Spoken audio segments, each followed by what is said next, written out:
হরে কৃষ্ণ, রাধে রাধে। আশা করি সবাই খুব ভালো আছেন আর আমিও ভালো আছি। চলে এলাম আরও একটি নতুন ভিডিও নিয়ে।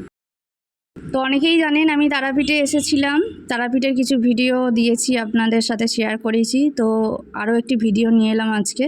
তো এটি হচ্ছে তারাপীঠের জগন্নাথ মন্দির। তো দেখুন, খুব সুন্দর প্রাকৃতিক পরিবেশের মধ্যে অপূর্ব সুন্দর একটি মন্দির, মানে দেখলে মন প্রাণ ভরে যাবে। আর মন্দিরের ভিতরটায় গেলে তো সত্যি আপনার খুব ভালো লাগবে, জগন্নাথ দেবের দর্শন করা যাবে আর মনে একটা মানে বিরাট শান্তি পাওয়া যায়। তো যেহেতু এখানে ভিতরে ভিডিও করা নিষিদ্ধ ছিল, তাই ভিতরে কোনো ভিডিও করতে পারিনি, ভিতরটা আপনাদের দেখাতে পারলাম না। আরেক জায়গায় চলে এসেছিলাম, ওখান থেকে ঘুরে এসেছিলাম তারাপীঠের এক চক্রাধাম মন্দিরে। এটা মূলত শ্রীকৃষ্ণের মন্দির। তো আমরা যখন মন্দিরে প্রবেশ করছিলাম তখন একটা ছোট্ট করে মন্দিরের ক্লিপটা নিলাম গাড়ি থেকেই। দেখুন, এবার মন্দির চত্বরে ঢুকে গেছি, তারাপীঠের এক চক্রাধাম মন্দির। তো মায়াপুরের যে আপনার ইস্কন মন্দিরের আদলেই তৈরি, তো এইটার নাম দেয়া হয়েছে তারাপীঠের এক চক্রাধাম ইস্কন মন্দির। মন্দিরের প্রবেশপথ এসেই গেছি। দেখুন, এইটাই হচ্ছে মন্দিরের প্রবেশপথ। তো যাচ্ছি আমরা। এখানে বাইরের দিকে জুতো খুলে মন্দিরে প্রবেশ করতে হয়। তো আমরা রীতিমতো জুতো খুলে মন্দিরের প্রবেশপথের দিকে আগাতে থাকলাম। দেখতে থাকুন ভিডিওটি। এই দেখুন, চলে এলাম মন্দির চত্বরে, দূর থেকেই দর্শন করাচ্ছি। দেখুন, মন্দির চত্বরটা অনেক বড় এরিয়া নিয়ে তৈরি, মানে বিরাট একটা জায়গা নিয়ে তৈরি হয়েছে। খুব সুন্দর অপূর্ব প্রাকৃতিক পরিবেশের মধ্যে অপূর্ব সুন্দর মন্দির, একদম মানে মনোমুগ্ধকর মন্দির। আর যেমনি সুন্দর সবুজে ঘেরা প্রাকৃতিক পরিবেশ, তেমনি সুন্দর মন্দির, মন পুরো ভরে যাবে। তো এটা হচ্ছে মন্দিরের মেন গেট। দেখুন, এখানে এক চক্রা করা আছে মন্দিরের গেটেই। আপনাদের একটু ভালো করে দেখিয়ে দিলাম, দেখে নিন একটু এক চক্রাটা, এই যে দেখে নিন।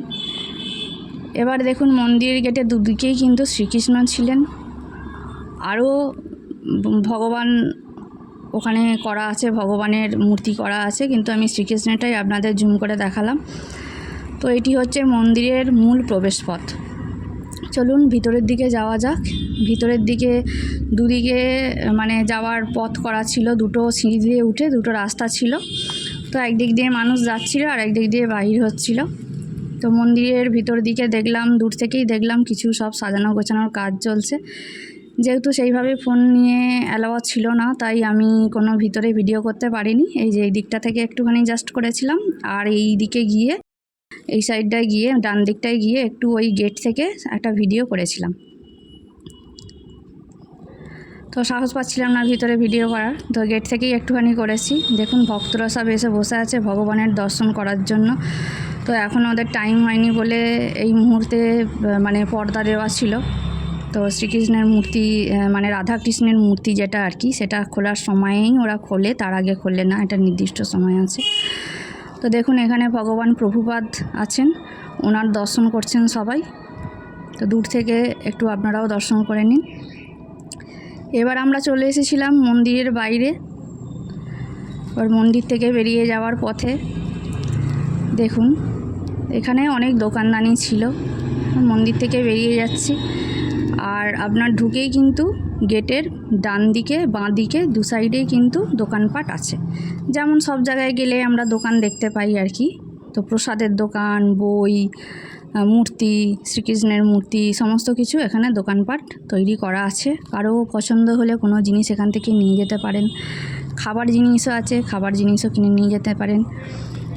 তো এবার দেখুন, আমরা যাচ্ছি মন্দিরের পিছন দিকে একটা রাস্তা আছে, তো ওই দিকেই যাচ্ছি। যেতে যেতে দেখাচ্ছি, দেখুন মন্দিরের সাইড সিনটা দেখাচ্ছি। দেখুন মন্দিরের মানে পিছন দিকের যে সিনটা, তা এত সুন্দর পরিবেশটা লাগছে, এত সুন্দর। দেখুন মন্দিরের এটা পিছন দিকটা কি সুন্দর, তাই না? অপূর্ব প্রাকৃতিক পরিবেশ। আরও একটা কিন্তু সুন্দর জিনিস আছে, আপনাদের দেখাবো। চলুন, কি বলুন তো?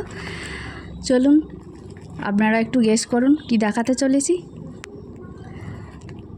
দেখুন, এত সুন্দর সবুজে সবুজ ঘেরা, কত সবজি চাষ হয়েছে, কত ফুলের চাষ হয়েছে, সবই কিন্তু শ্রীকৃষ্ণের ফুল। দেখুন কাদের দেখাচ্ছি, এটি হচ্ছে গোমাতা। দেখেছেন, মায়াপুরে যেমন অনেক গোমাতা আছে, এখানে অনেক গোমাতা নেই ঠিকই, কিন্তু কয়েকজন গোমাতা আছেন। যাদের দেখলে আপনার সত্যিই খুব ভালো লাগবে। তো আপনাদের কেমন লাগলো ভিডিওটি অবশ্যই কমেন্ট করে জানাবেন, আর ভালো লাগলে অবশ্যই সাবস্ক্রাইব করে দেবেন। আর সবাই ভালো